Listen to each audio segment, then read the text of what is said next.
Al-Jin 19 dan pembacaan atas surat-surat kitab suci lainnya, bahwa faktanya jaksa penuntut umum tidak bisa memaparkan bukti adanya keonaran, kapan dan di mana ada keonaran tersebut terjadi.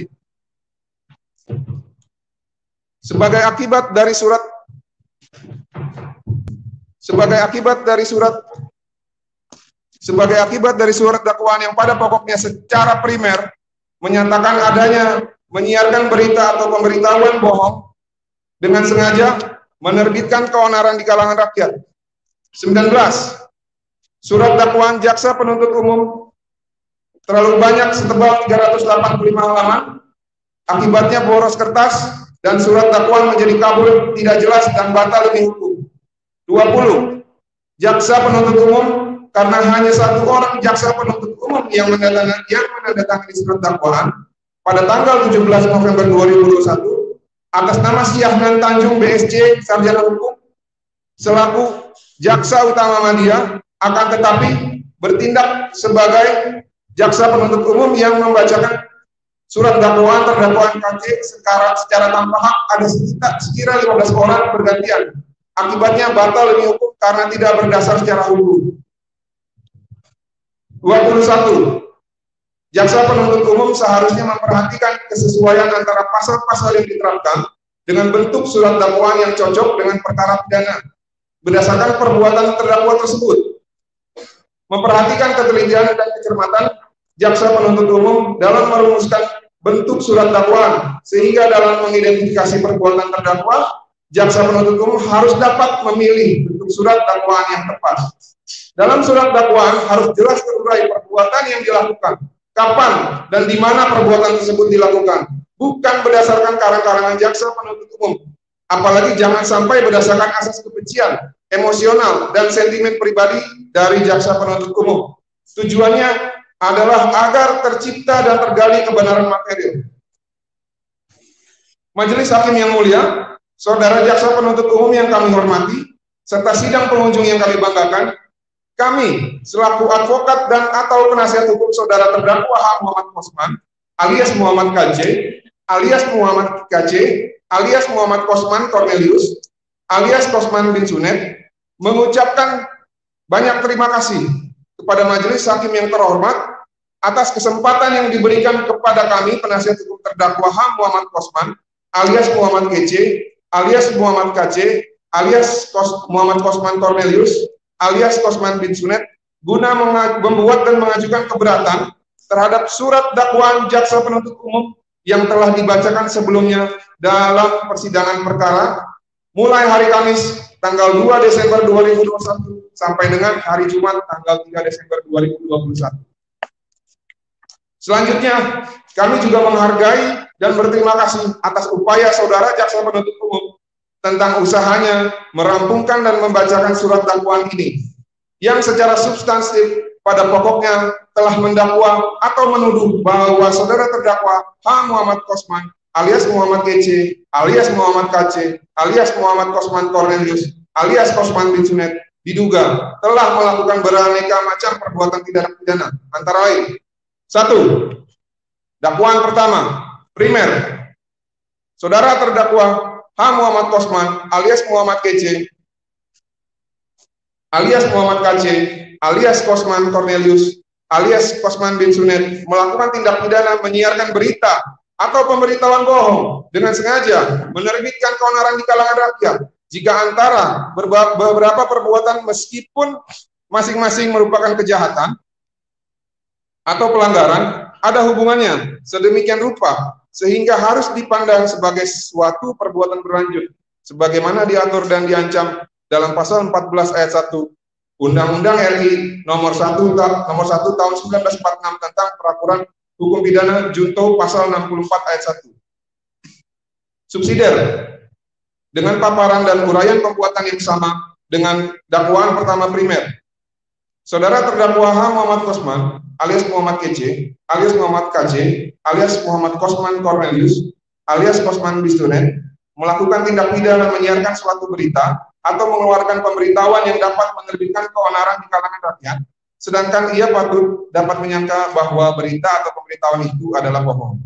Jika antara beberapa perbuatan meskipun masing-masing merupakan kejahatan atau pelanggaran, ada hubungannya sedemikian rupa sehingga harus dipandang sebagai suatu perbuatan berlanjut, sebagaimana diatur dan diancam dalam atau 2. Dakwaan kedua, dengan paparan dan uraian perbuatan yang sama dengan dakwaan pertama primer. Saudara terdakwa H. Muhammad Kosman alias Muhammad KC alias Muhammad KC alias Muhammad Kosman Cornelius alias Kosman bin Sunet melakukan tindak pidana dengan sengaja dan tanpa hak menyebarkan informasi yang ditujukan untuk menimbulkan rasa kebencian atau permusuhan individu dan atau kelompok masyarakat tertentu berdasarkan suku, agama, ras, dan antar golongan sara. Jika antara beberapa perbuatan, meskipun masing-masing merupakan kejahatan atau pelanggaran, ada hubungannya sedemikian rupa, sehingga harus dipandang sebagai satu perbuatan berlanjut, sebagaimana diatur dan diancam pasal 45A ayat 2, junto pasal 28 ayat 2, Undang-Undang nomor 11 tahun 2008, tentang informasi dan transaksi elektronik, sebagaimana telah diubah dan ditambah dengan Undang-Undang 19 tahun 2016, tentang perubahan atas Undang-Undang nomor 11 tahun 2008 tentang informasi dan transaksi elektronik junto pasal 64 ayat 1. Atau dakwaan ketiga primer, masih dengan paparan dan uraian perbuatan yang sama dengan dakwaan pertama primer.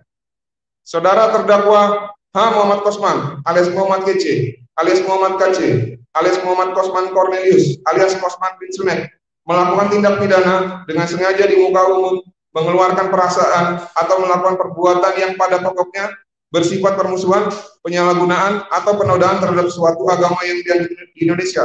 Jika antara perbuatan meskipun masing-masing merupakan kejahatan atau pelanggaran, ada hubungannya sedemikian rupa, sehingga harus dipandang sebagai satu perbuatan berlanjut, sebagaimana diatur dan diancam pasal 156A huruf A, Kitab Undang-Undang Hukum Pidana junto pasal 64 ayat 1 KUHP. Subsidiar, saudara terdakwa H. Muhammad Kosman alias Muhammad KC alias Muhammad KC alias Muhammad Kosman Cornelius alias Kosman bin Sunet melakukan tindak pidana di muka umum melakukan tindak pidana di muka umum menyatakan perasaan permusuhan, kebencian atau penghinaan terhadap suatu atau beberapa golongan rakyat Indonesia. Jika antara perbuatan meskipun masing-masing merupakan kejahatan atau pelanggaran, ada hubungannya sedemikian rupa sehingga harus dipandang sebagai satu perbuatan berlanjut, sebagaimana diatur dan diancam pasal 156 KUHP junto pasal 64 ayat 1 KUHP. Surat keberatan ini kami bagi dalam bentuk dan sistematika sebagai berikut. 1. Pendahuluan. 2. Surat dakwaan jaksa penuntut umum prematur karena penyidik dan jaksa penuntut umum sengaja mengabaikan ketentuan terdakwa wajib diberikan surat peringatan terlebih dahulu sebelum dipidana. 3. Keberatan Pengadilan Negeri Ciamis tidak berwenang memeriksa, mengadili, dan memutus perkara ini karena menyangkut kompetensi relatif. 4. Keberatan surat dakwaan batal demi hukum karena pencantuman pasal liar yaitu pasal 14 ayat 1 dan ayat 2 yang tidak ada dalam laporan polisi oleh pelapor pada tanggal 21 Agustus 2021. 5. Surat dakwaan jaksa penuntut umum kabur atau obskur libellum karena tidak cermat, tidak jelas, dan tidak lengkap sehingga harus dinyatakan batal demi hukum. Dakwaan 6. Dakwaan tidak dapat diterima akibat terdakwa diculik, ditangkap, ditahan, dimintai keterangan, tidak didampingi penasihat hukum, dan perpanjangan penahanan berdasarkan pasal liar. 7. Penyidik tidak mau memeriksa semua saksi dan ahli yang meringankan terdakwa. Penyidik sengaja mengesampingkan kata wajib dalam pasal 116 ayat 3 dan ayat 4 tentang kewajiban penyidik memanggil dan mendengar keterangan saksi yang meringankan tersangka atau terdakwa. 8. Surat dakwaan jaksa penuntut umum batal demi hukum karena penyitaan barang bukti tanpa adanya penetapan atau izin dari Ketua Pengadilan Negeri Badung, Bali. Akibatnya penyitaan atau penyidik Akibatnya penyitaan oleh penyidik melawan ketentuan hukum khususnya bab 1 pasal 1 angka 16 KUHP junto pasal 36 sampai dengan pasal 48 Kitab Undang-Undang Hukum Acara Pidana. 9. Penuntut dan permohonan. Adapun uraian secara lebih jelas dan terperinci dari eksepsi akuo dapat kami paparkan dan uraikan sebagaimana berikut di bawah ini. 1. Pendahuluan. Majelis Hakim yang terhormat, Saudara Jaksa Penuntut Umum yang kami hormati, serta sidang pengunjung yang kami hormati. Setelah mendengar, mencermati, dan mempelajari secara seksama surat dakwaan dari Saudara Jaksa Penuntut Umum atas dakwaannya terhadap terdakwa H. Muhammad Kosman alias Muhammad KC alias Muhammad KC alias Muhammad Kosman Cornelius alias Kosman bin Sunet yang telah dibacakan dalam sidang pada hari Kamis tanggal 2 Desember 2021 sampai dengan hari Jumat tanggal 3 Desember 2021 sekira pukul 22.00 WIB yang lalu, maka terdapat paparan dan uraian surat dakwaan Saudara Jaksa Penuntut Umum yang tidak cermat, tidak jelas, dan tidak lengkap dalam menguraikan perbuatan terdakwa, terutama atas tindak pidana dituduhkan kepadanya. Apakah benar terdakwa H. Muhammad Kosman alias Muhammad KC alias Muhammad KC alias Muhammad Kosman Cornelius alias Kosman bin Sunet pernah benar-benar telah melakukan perbuatan-perbuatan yang dituduhkan dan atau didakwakan oleh Saudara Jaksa Penuntut Umum dalam 3 surat dakwaan berbentuk primer dan subsidiar dan alternatif tersebut? Apakah surat dakwaan Jaksa Penuntut Umum ini sudah layak atau malah masih prematur? Terdakwa belum pernah mendapat surat peringatan apapun dari Menteri Agama, Menteri Dalam Negeri, Jaksa Agung maupun Kapolri, sebagaimana dipersyaratkan oleh ketentuan hukum. Apakah surat dakwaan Jaksa Penuntut Umum kabur, obskur libellum? Karena Jaksa Penuntut Umum membuat surat dakwaan yang membingungkan, yaitu mendakwakan terdakwa dengan perbuatan setebal 385 halaman atas perbuatan kolaborator atau debater tanpa disebutkan siapa kolaborasi atau lawan debatnya dan tanpa penerapan pasal 55 ayat 10 K1 KUHP ke-1 KUHP dan atau tanpa pasal 56 KUHP, dan dengan perbuatan dalam surat dakwaan dan seterusnya dan seterusnya dan seterusnya dengan berbentuk surat dakwaan primer, subsidiar, dan atau alternatif. Bahwa belum lagi adanya penerapan pasal yang berbeda-beda, namun dengan penguraian perbuatan terdakwa yang sama. Misalnya, 1. Dakwaan pertama primer. Terdakwa didakwa melakukan tindak pidana menyiarkan berita atau pemberitahuan bohong dengan sengaja menerbitkan keonaran di kalangan rakyat sebagaimana dimaksud oleh rumusan pasal 14 ayat 1 Undang-Undang RI nomor 1 tahun 1946 tentang peraturan hukum pidana junto pasal 64 ayat 1 subsidiar pasal 14 ayat 2 Undang-Undang RI nomor 1 tahun 1946 tentang peraturan hukum pidana junto pasal 64 ayat 1 KUHP, atau 2. Dakwaan kedua tentang pidana dengan sengaja dan tanpa hak menyebarkan informasi yang ditujukan untuk menimbulkan rasa kebencian atau permusuhan individu dan atau kelompok masyarakat tertentu berdasarkan atas suku, agama, ras, dan antar golongan dalam kurung syarat, sebagaimana dimaksud oleh rumusan ketentuan pasal 45A ayat 2, junto pasal 28 ayat 2, Undang-Undang nomor 11 tahun 2008 tentang informasi dan transaksi elektronik sebagaimana telah diubah dan ditambah dengan Undang-Undang nomor 19 tahun 2016 tentang perubahan atas Undang-Undang nomor 11 tahun 2008 tentang informasi dan transaksi elektronik junto pasal 64 ayat 1, atau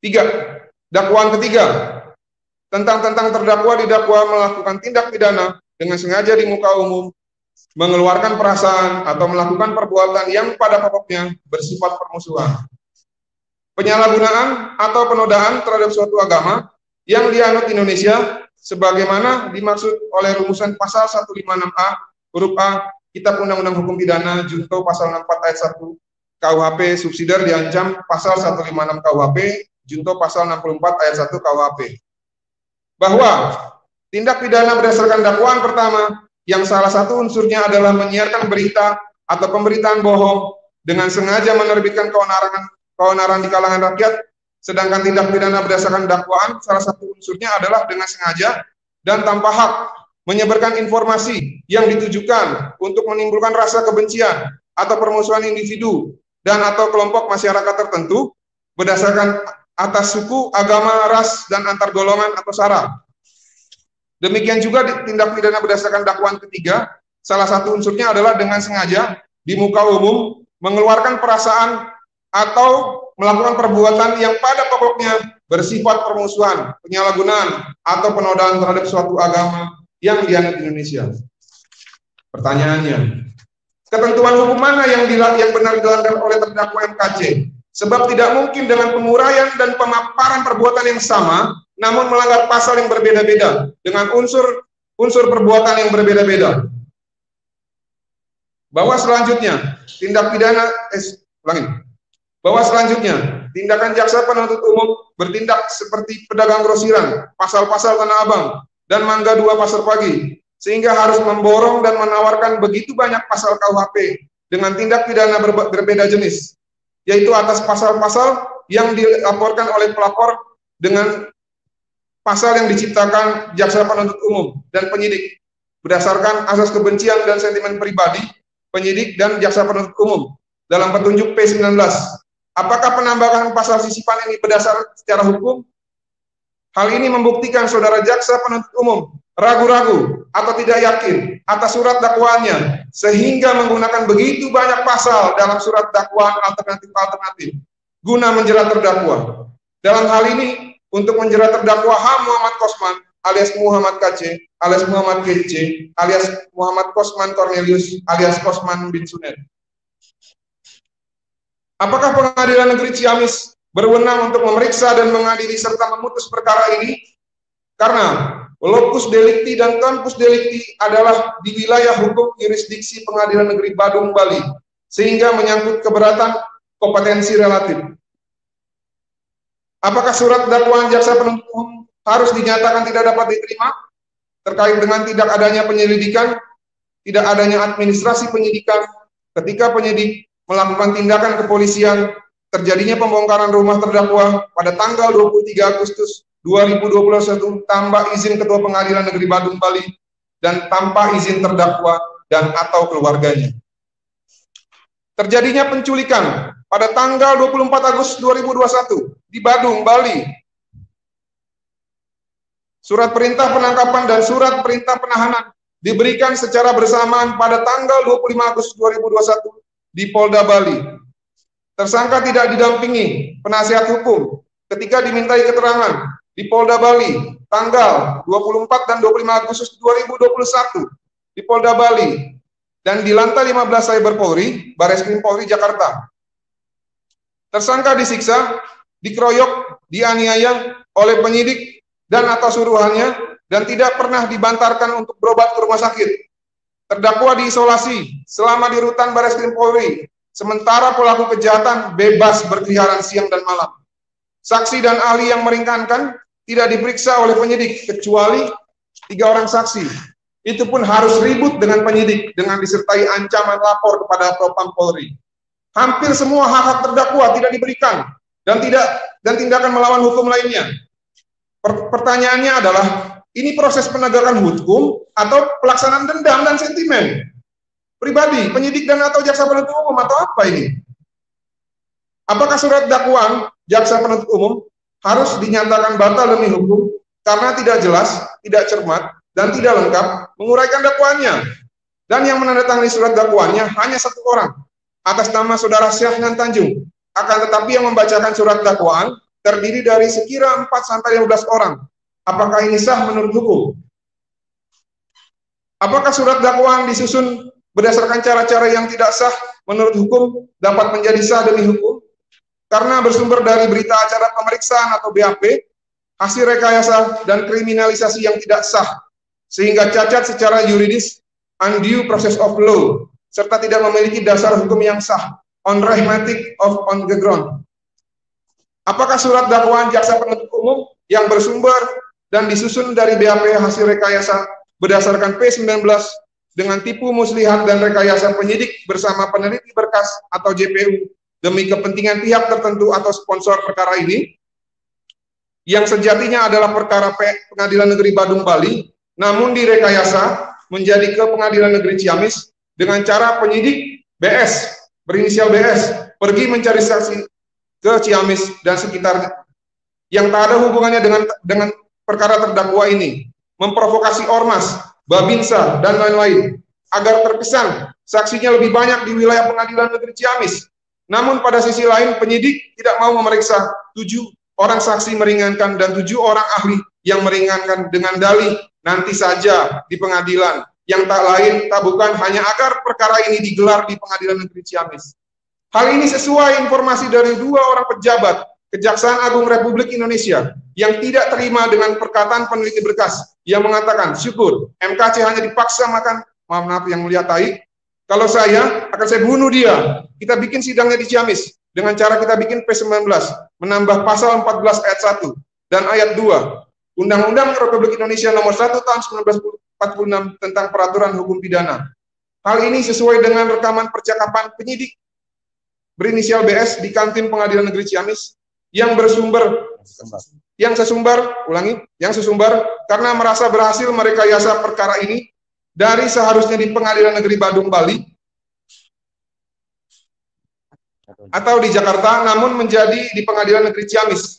Belum lagi jaksa penuntut umum dan penyidik tertangkap kamera berbicara dengan ormas yang diduga diprovokasi untuk datang malam-malam pada saat persidangan berlangsung di Ciamis yang lalu agar terjadi keonaran sesuai unsur dakwaannya JPU. Apa memang harus begini caranya? Lalu kepastian dan keadilan serta kemanfaatan hukum apa yang bisa didapat oleh terdakwa dan atau keluarganya dengan cara-cara perbuatan penegak hukum yang seperti ini? Adapun dasar hukum bagi kami selaku advokat dan atau penasihat hukum terdakwa, Pak Muhammad Kosman alias Muhammad KC alias Muhammad KJ alias Muhammad Kosman Cornelius alias Kosman bin Sunet dalam membuat dan menyusun eksepsi keberatan ini terhadap surat dakwaan saudara jaksa penuntut umum adalah ketentuan pasal 156 ayat 1 Undang-Undang nomor 8 tahun 1951 tentang KUHP, yang mana pada pokoknya mengatur dan menentukan secara limitatif tentang eksepsi keberatan yang diajukan oleh terdakwa dan atau penasihat hukum, yaitu sebagai berikut. A. Pengadilan tidak berwenang untuk mengadili perkaranya. Keberatan ini dapat diajukan jika terdapat masalah kompetensi pengadilan. B. Dakwaan tidak dapat diterima. Keberatan ini diajukan apabila terdapat hal yang termasuk perforgings, sweetnings, golden, atau C. Surat dakwaan harus dibatalkan. Keberatan ini dapat diajukan dalam hal surat dakwaan kabur atau tidak jelas, obscure libel. Bahwa walaupun dasar hukum kami untuk menyusun dan atau membuat eksepsi keberatan ini adalah pasal 156 ayat 1, namun kami juga fokuskan surat keberatan ini pada masalah bahwa surat dakwaan saudara jaksa penuntut umum tidak memenuhi ketentuan yang dipersyaratkan pasal 143 ayat 2 huruf A dan B KUHP, atau lebih tegasnya, selain surat dakwaan saudara jaksa penuntut umum tidak jelas atau kabur, obscure libel, juga surat dakwaan saudara jaksa penuntut umum tidak dapat diterima dan tidak memenuhi ketentuan pasal 143 ayat 3 KUHP, atau lebih tegasnya, surat dakwaan saudara jaksa penuntut umum adalah batal demi hukum dan cacat yuridis. Bahwa berdasarkan pasal 143 ayat 2 huruf A dan B KUHP telah mengatur secara pasti tentang syarat formal dan material suatu surat dakwaan, maka suatu surat dakwaan haruslah memuat ketentuan persyaratan antara lain. A. Syarat formal, yaitu memenuhi persyaratan sebagai berikut. 1. Identitas terdakwa yang lengkap menyangkut nama lengkap, lahir, tempat lahir, umur atau tanggal lahir, jenis kelamin, kebangsaan, tempat tinggal, agama, pekerjaan terdakwa, dan pendidikan, baik pada tingkat penyidikan maupun penuntutan. 2. Status penahanan bila mana ditahan, baik dalam tingkat penyidikan maupun dalam tingkat penuntutan, karena menyangkut hak yang sangat esensial, hak asasi manusia tentang perampasan kemerdekaan seseorang. B. syarat material menurut KUHP atau Undang-Undang Nomor 8 Tahun 1981 tentang Pasal 183 Ayat 2 huruf B yang mensyaratkan bahwa surat dakwaan harus diuraikan secara cermat, jelas, dan lengkap mengenai tindak pidana yang didakwakan dengan menyebutkan waktu dan tempat tindak pidana itu dilakukan. Dengan perkataan lain, harus jelas memenuhi kriteria sebagai berikut. Tempus delicti secara benar, locus delicti secara benar, unsur-unsur tindak pidana yang didakwakan haruslah diuraikan secara cermat, jelas, dan lengkap mengenai peristiwa tindak pidana yang didakwakan. Bahwa apabila hal tersebut di atas tidak terpenuhi dalam surat dakwaan saudara jaksa penuntut umum, maka akibat hukumnya menurut pasal 143 ayat 3 KUHP, surat dakwaan tersebut adalah batal demi hukum. Inti dari surat dakwaan saudara jaksa penuntut umum dalam 3 dakwaan perkara yang berbentuk primer, subsidiar, dan alternatif ini adalah: 1. Dakwaan pertama, primer. Saudara terdakwa H. Muhammad Kosman alias Muhammad KC alias Muhammad KC alias Muhammad Kosman Cornelius alias Kosman bin Sunet melakukan tindak pidana menyiarkan berita atau pemberitahuan bohong dengan sengaja menerbitkan keonaran di kalangan rakyat jika antara beberapa perbuatan meskipun masing-masing merupakan kejahatan atau pelanggaran ada hubungannya sedemikian rupa sehingga harus dipandang sebagai satu perbuatan berlanjut sebagaimana dimaksud dalam pasal 14 ayat 1 Undang-Undang RI nomor 1 tahun 1946 tentang peraturan hukum pidana junto pasal 64 ayat 1. Subsidiar.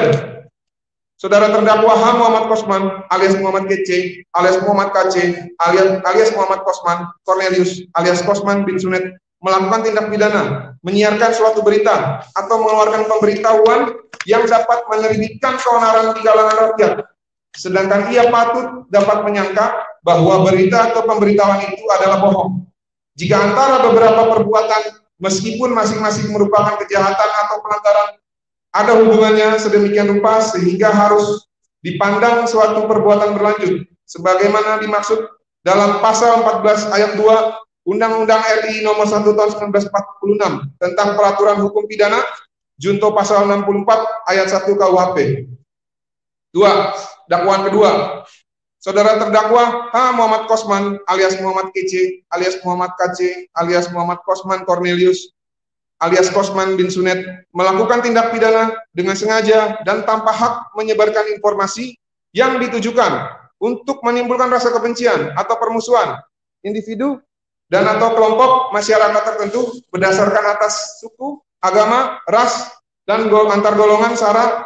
Jika antara beberapa perbuatan meskipun masing-masing merupakan kejahatan atau pelanggaran ada hubungannya sedemikian rupa sehingga harus dipandang sebagai satu perbuatan berlanjut sebagaimana diatur dan diancam pasal 45 ayat 2 junto pasal 28 ayat 2 Undang-Undang Nomor 11 tahun 2008 tentang informasi dan transaksi elektronik sebagaimana telah diubah dan ditambah dengan Undang-Undang Nomor 19 tahun 2016 tentang perubahan atas Undang-Undang Nomor 11 tahun 2008 tentang informasi dan transaksi elektronik junto pasal 64 ayat 1.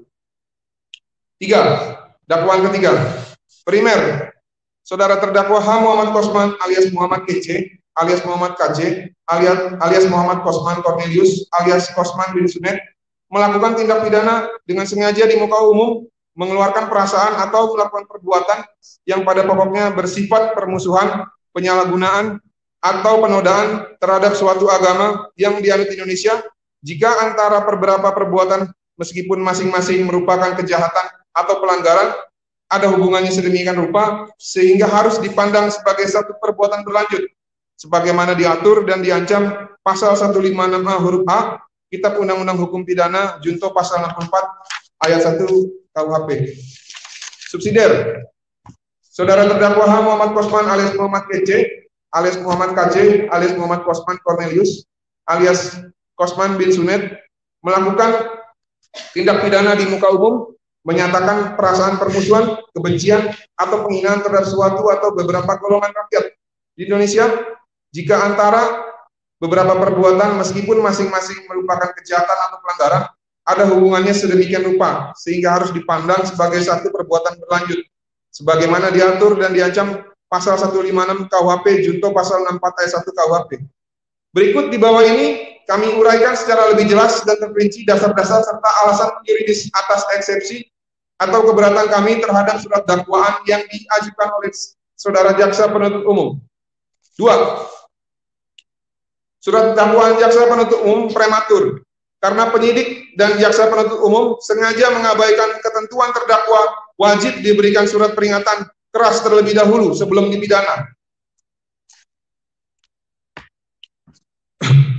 Bahwa terdakwa belum pernah mendapat peringatan keras dari instansi terkait sebagaimana mekanisme yang diatur dalam Undang-Undang Nomor 1 PNPS tahun 1965 tentang pencegahan penyalahgunaan dan atau penodaan agama terkait penerapan pasal 156A KUHP.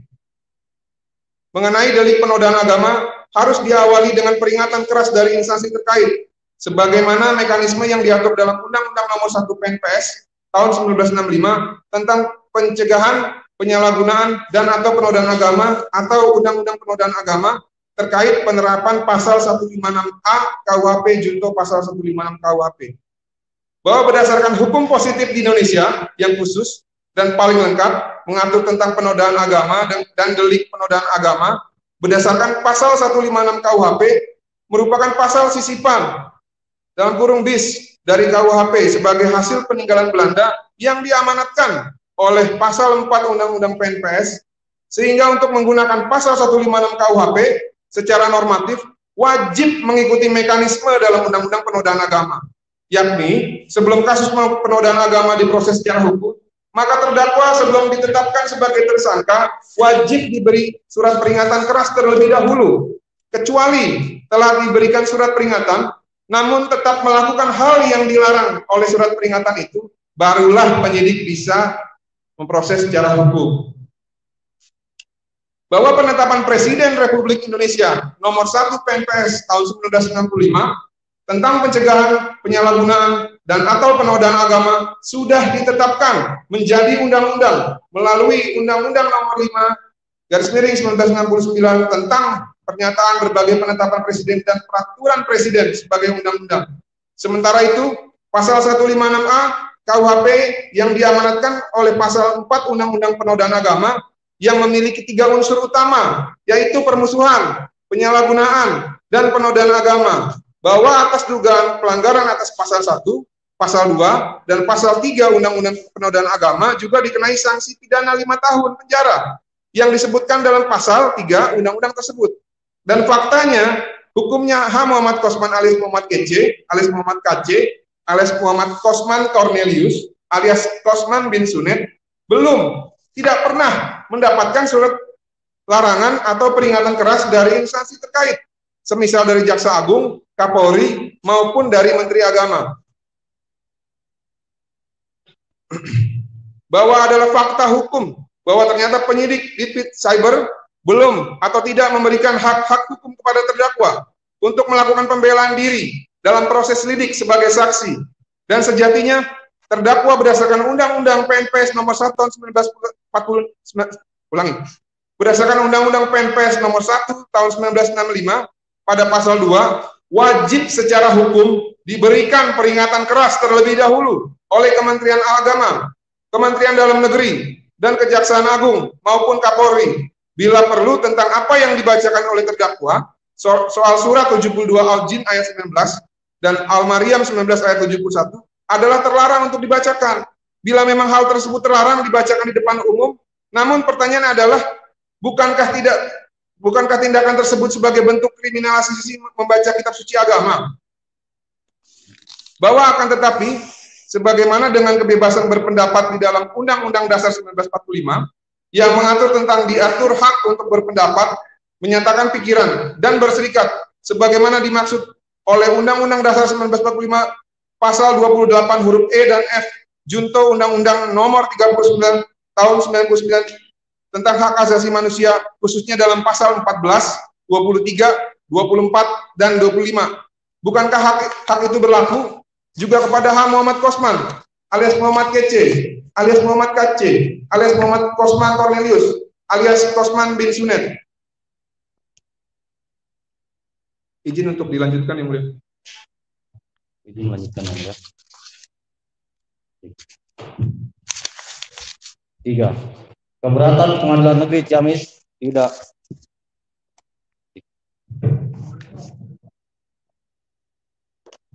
3. Keberatan Pengadilan Negeri Ciamis tidak berwenang meriksa, mengadili, dan memutus perkara ini karena menyangkut kompetensi relatif.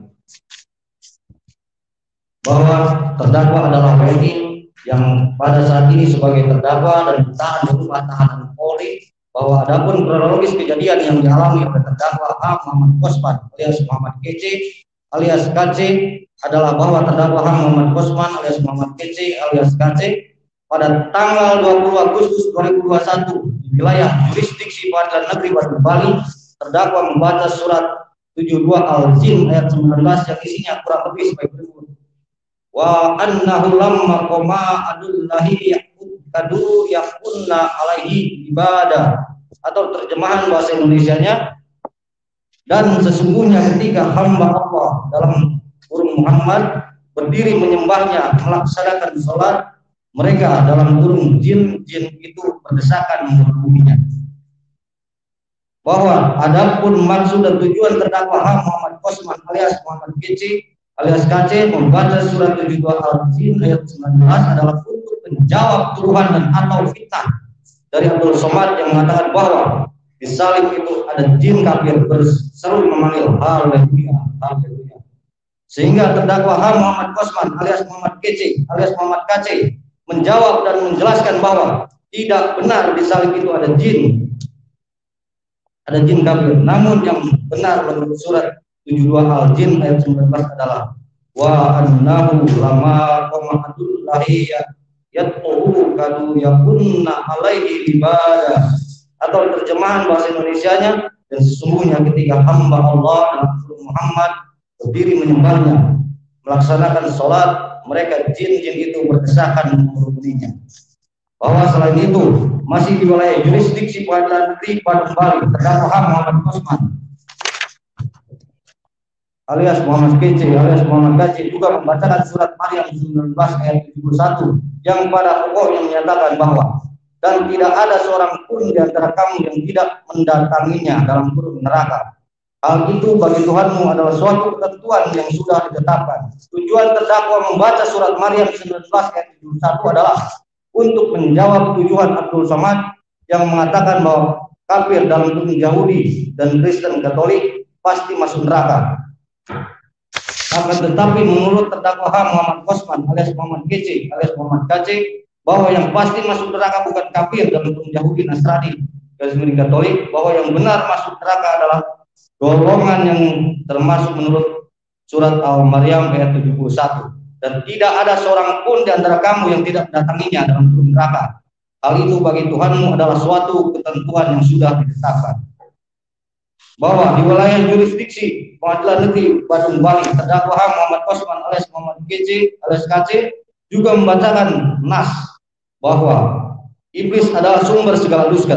Perkataan itu dikutip oleh terdakwa dari kitab Yohanes ayat 8 pasal 8 ayat 44, di mana Tuhan Yesus Kristus menyatakan bahwa iblis yang menjadi bapamu dan kamu ingin melakukan keinginan-keinginan bapamu, ia adalah pembunuh manusia sejak semula dan tidak hidup dalam kebenaran, sebab di dalam dia tidak ada kebenaran. Apabila berkata dusta, ia berkata atas kehendaknya sendiri, sebab ia adalah pendusta dan bapa segala dusta. Bahwa nas Alkitab ini ditunjukkan oleh terdakwa kepada orang-orang yang gemar berdusta dan menyebar kebohongan. Selanjutnya, masih di wilayah jurisdiksi Pengadilan Batu Bali, terdakwa H. Muhammad Kosman alias Muhammad KC alias Muhammad KC juga menerjemahkan dan atau memadu salam dalam bahasa Arab ke dalam Indonesia, yaitu wassalamualaikum warahmatullahi wabarakatuh, menjadi dalam bahasa Indonesia sebagai berikut: wassalamualaikum warahmatullahi wabarakatuh, yang artinya semoga Tuhan Yesus melimpahkan keselamatan, rahmat dan keberkatan untukmu, dan atau semoga keselamatan dan rahmat Tuhan Yesus serta keberkahannya melimpah kepadamu atau kalian. Bahwa maksud dan tujuan terdakwa Muhammad Kosman alias Muhammad KC alias KC di wilayah jurisdiksi pengadilan negeri Bandung Bali membuat salam wassalamualaikum warahmatullahi wabarakatuh adalah karena terdakwa yakin dan percaya bahwa Yesus Kristus adalah jalan kebenaran dan hidup serta Tuhan dan Juru Selamat, yang dikutip dari kitab Yohanes 14 ayat 6 sebagai berikut. Kata Yesus kepadanya, akulah jalan kebenaran dan hidup. Tidak ada seorang pun yang dapat datang kepada Bapa kalau tidak melalui aku. Juga diambil dari Yohanes 11 ayat 5 sampai 12 yang menyatakan, akulah kebangkitan dan hidup. Barang siapa percaya kepada aku, ia akan hidup walaupun ia sudah mati. Dan setiap orang yang hidup dan percaya kepada aku tidak akan mati selama-lamanya. Bahwa kelahiran Tuhan Yesus Kristus juga telah dinubuatkan sebelumnya pada sekitar 3.521 tahun yang lalu dalam kitab Ulangan 18 ayat 15 yang menyatakan sebagai berikut. Seorang nabi dari tengah-tengahmu, dari antara saudara-saudaramu sama seperti aku, akan dibangkitkan bagimu oleh Tuhan Allahmu. Dialah yang harus kamu dengarkan. Bahwa nubuatan kelahiran Yesus Kristus itu diulang lagi dalam kitab Ulangan 18 ayat 18 sampai 19 sebagai berikut. Seorang nabi akan dibangkitkan bagi mereka di antara saudara mereka seperti engkau ini. Aku akan menaruh firmanku dalam mulutnya dan ia akan mengatakan kepada mereka segala yang kuperintahkan kepadanya. Orang yang tidak mendengarkan segala firmanku yang akan diucapkan nabi itu demi namaku daripadanya akan kutuntut pertanggungjawaban. Kemudian dipertegas lagi sekitar 2.821 tahun yang lalu dan atau sekitar 800 tahun sebelum kelahiran Tuhan Yesus Kristus dalam kitab Yesaya 9 ayat 5 yang menyatakan sebagai berikut. Sebab seorang anak telah lahir untuk kita, seorang putra telah diberikan untuk kita, lambang pemerintahan ada di atas bahunya, dan namanya disebut orang penasihat ajaib, Tuhan Elohim yang perkasa, Bapa yang kekal, Raja damai. Kemudian dalam Yesaya 7 ayat 14 dinubuatkan lagi, sebab itu Tuhan sendirilah yang akan memberikan kepadamu suatu pertanda. Sesungguhnya seorang perempuan muda mengandung dan akan melahirkan seorang anak laki-laki, dan ia akan menamakan dia Immanuel, artinya Tuhan Yesus bersama kita.